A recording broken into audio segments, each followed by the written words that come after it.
हिंदी व्याकरण के तहत शब्द निर्माण में उपसर्ग का अध्ययन करेंगे।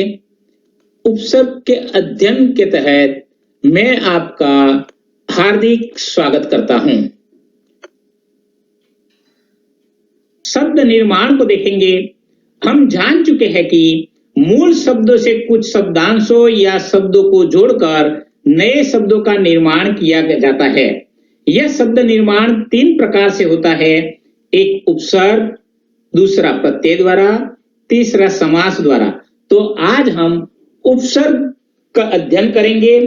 उपसर्ग का अध्ययन करने से पहले इसकी परिभाषा देखिए। दो शब्दांश शब्दों के आरंभ में लगकर नए शब्दों का निर्माण करते हैं, उसे उपसर्ग कहते हैं।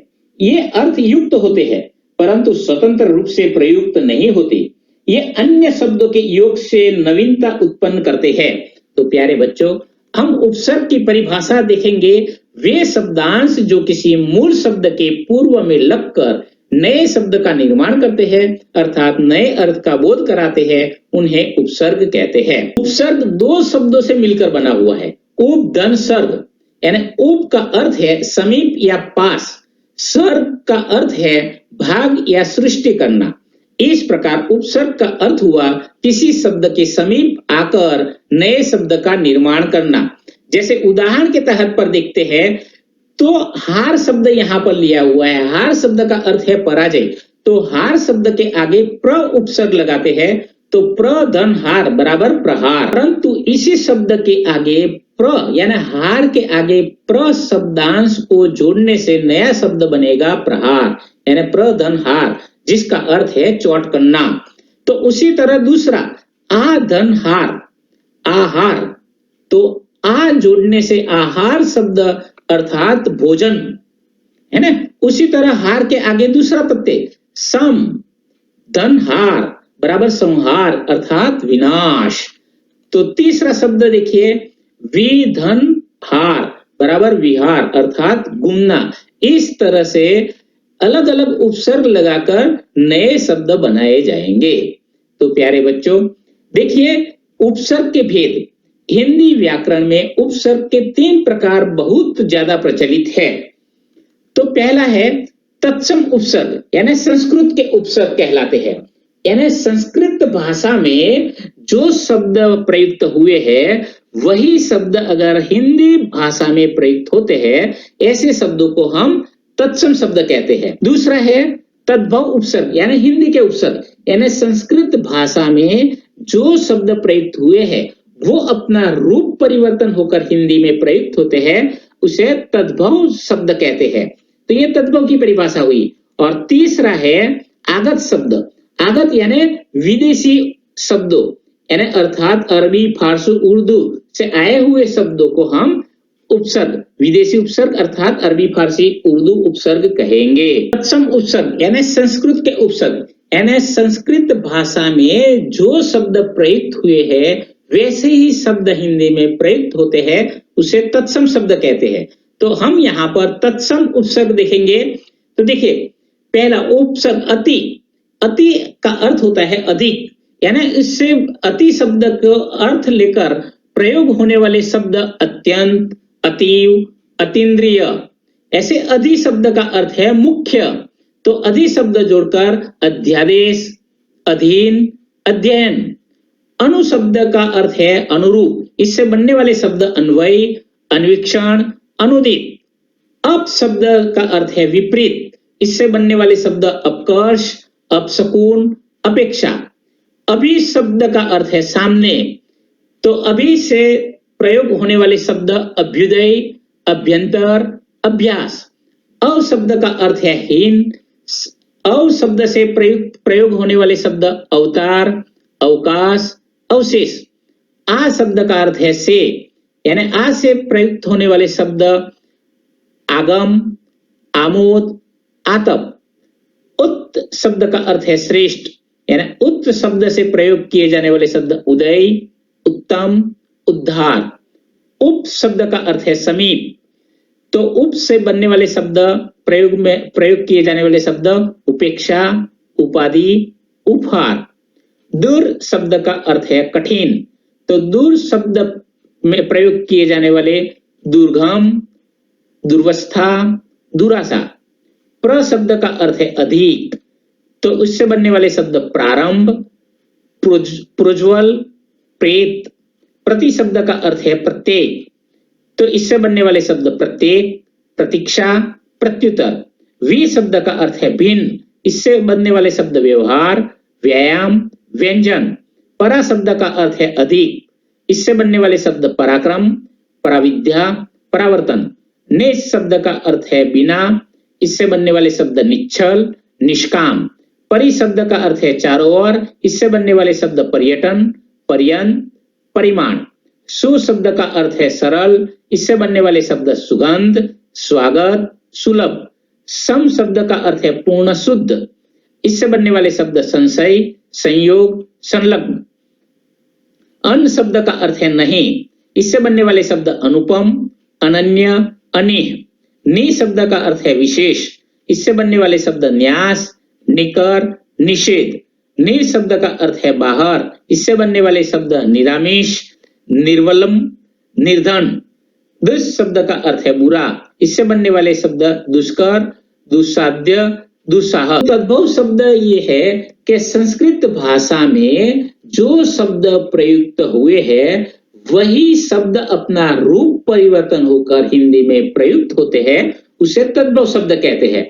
तो ऐसे शब्दों को देखेंगे। उपसर्ग अ का अर्थ है निषेध, अभाव, अनजान। इससे बनने वाले शब्द अ उपसर्ग, इसका अर्थ है निषेध, अभाव, अनजान।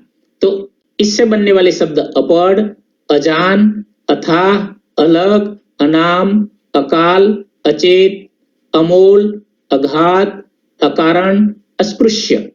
अर्ध शब्द का अर्थ है आधा, इससे बनने वाले शब्द आधा खिला, अध कचरा, अध पका, अध जल, अध कहा। अन शब्द का अर्थ है अभाव, निषेध, अनजान। तो इससे बनने वाले शब्द अनपढ़, अनमोल, अनसुनी, अनगढ़, अनहित, अनिच्छा। उन शब्द का अर्थ है एक कम, तो इससे बनने वाले शब्द 49, 59, 29। औ का अर्थ है हीनता या नहीं, तो इससे बनने वाले शब्द औधट, औघट, अवगुण, औढार। क और कु शब्द का अर्थ है बुरा, तो इससे बनने वाले शब्द कपूत, कुपात्र, कुठोर, कुढंग, कुकाठ, कुचाल, कुलेख।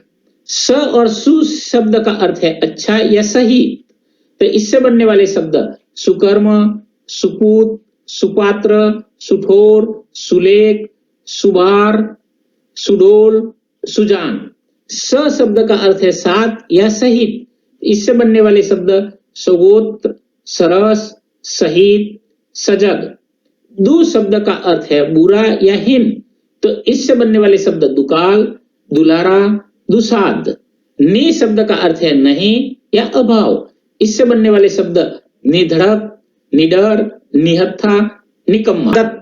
उपसर्ग विदेशी भाषाओं के शब्दों के आने के साथ साथ विदेशी भाषाओं के कुछ उपसर्ग भी हिंदी में आ गए हैं। हिंदी में आगत उपसर्ग मुख्यतः अरबी, फारसी, उर्दू आदि से लिए गए हैं।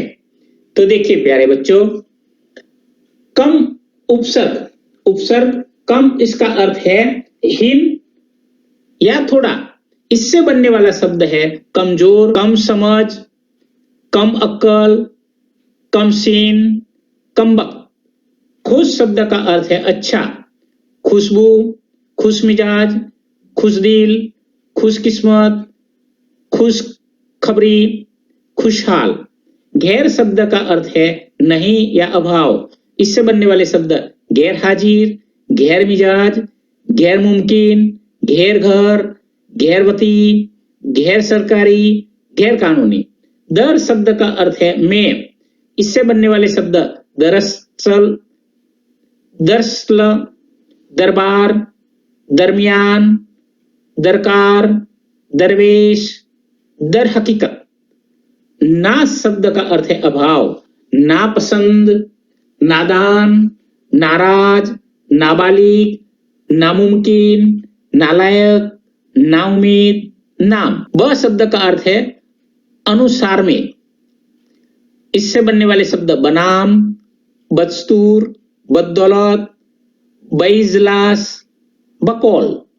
बद शब्द का अर्थ है बुरा। इससे बनने वाले शब्द बदमाश, बदनाम, बदकिस्मत, बदतमीज, बदहज, बदबू, बदहवास, बददुआ, बदचलन, बदशक्ल, बदनियत, बदसूरत। बा शब्द का अर्थ है साथ। इससे बनने वाले शब्द बवफा, बामुलाहजा, बाइंसाफ, बाकायदा। बिला शब्द का अर्थ है बिना। इससे बनने वाले शब्द बिला कैद, बिला कसूर, बिला शक, बिला मुलाहजा, बिला ख्याल। बे शब्द का अर्थ है बिना। इससे बनने वाले शब्द बेईमान, बेशर्म, बेदर्द, बेचारा, बेचैन, बेधड़क, बेइंसाफी। ला शब्द का अर्थ है बिना। इससे बनने वाले शब्द लाचार, लावारिस, लाजवाब, लापता, लापरवाह, लाइलाज। सर शब्द का अर्थ है मुख्य। इससे बनने वाले शब्द सरदार, सरताज, सरगना, सरकार, सरहद। हम शब्द का अर्थ है बराबर। इससे बनने वाले शब्द हम उम्र, हम सफर, हम वतन, हम राज, हमदम, हमदर्द, हम कदम। हर शब्द का अर्थ है प्रत्येक। इससे बनने वाले शब्द हर रोज, हर साल, हर आदमी, हर एक, हर तरह, हर तरफ, हर माह। दो उपसर्गों से निर्मित शब्द के उदाहरण यहाँ पर दिए गए हैं, तो ध्यान दीजिए। अन्न, धन, आ, धन, हार बराबर अनाहार।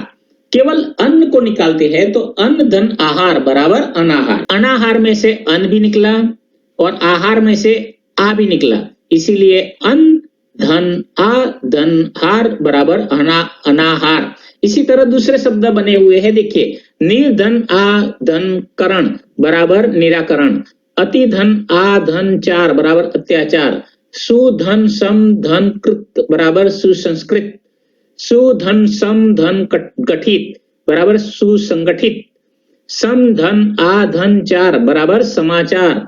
प्रतिधन, उपधन, कार बराबर प्रत्युत्कार। अधन, निधन, यंत्रित बराबर नियंत्रित। अधन, प्रतिधन, अक्ष बराबर अप्रत्यक्ष। अनधन, आधन, शक्ति अनाशक्ति। अधन, सुधन, सुरक्षित बराबर असुरक्षित। समधन, आधन, लोचना बराबर समालोचना। तो संस्कृत में उपसर्गों की संख्या 22 है, किंतु कुछ विद्वान निस, नीर तथा दूर को एक ही मानते हैं। इस प्रकार उपसर्गों की संख्या 20 हो जाती है। संस्कृत उपसर्ग उन तत्सम शब्दों में लगते हैं जिनका प्रयोग हिंदी में किया जाता है। उपसर्ग का अर्थ है पास में बैठाकर दूसरा नया अर्थ वाला शब्द बनाना। हार के पहले प्र उपसर्ग लगा दिया गया तो एक नया शब्द प्रहार बन गया, जिसका नया अर्थ हुआ मारना। उपसर्गों का स्वतंत्र अस्तित्व न होते हुए भी वे अन्य शब्दों के साथ मिलाकर उनके एक विशेष अर्थ का बोध कराते हैं।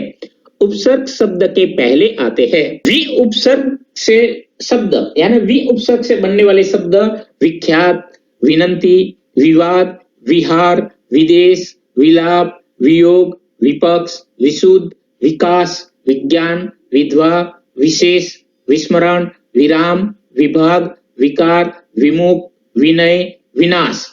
तो इस तरह सुगम संस्कृत मूल का शब्द है। सु एक उपसर्ग है जो किसी शब्द के पहले आकर उसके सुंदर, मोहक, अच्छा आदि के भाव को प्रकट करता है।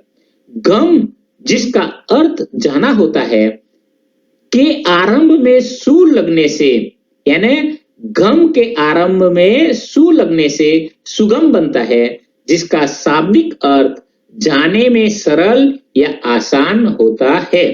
तो प्यारे बच्चों, ये आपको उपसर्ग अच्छी भलीभांति समझ में आ चुके होंगे। आज हमने उपसर्ग का जो अध्ययन किया उसका मूल्यांकन करेंगे। मूल्यांकन कार्य आप अपने गृह कार्य कॉपी में अंकित कीजिए। तो प्रश्न पहला, दिए गए उपसर्गों के योग से दो दो शब्द बनाइए, अति, परि, सु, अ, उप। प्रश्न दूसरा, दिए गए शब्दों में उपयुक्त उपसर्ग लगाइए, पुत्र, गति, वास, व्यवस्थित, रक्षित। प्रश्न तीसरा, दिए गए शब्दों में उपसर्ग अलग करके लिखिए, आजीवन, विज्ञान, उद्घाटन, अनपढ़, निर्बल, विदेश। तो प्यारे बच्चों, आज हमने जो उपसर्ग का अध्ययन किया, इसमें किसी भी प्रकार का संदेह या प्रश्न है तो आप मेरे कमेंट बॉक्स या ईमेल पर अपना प्रश्न अंकित कर सकते हो। धन्यवाद।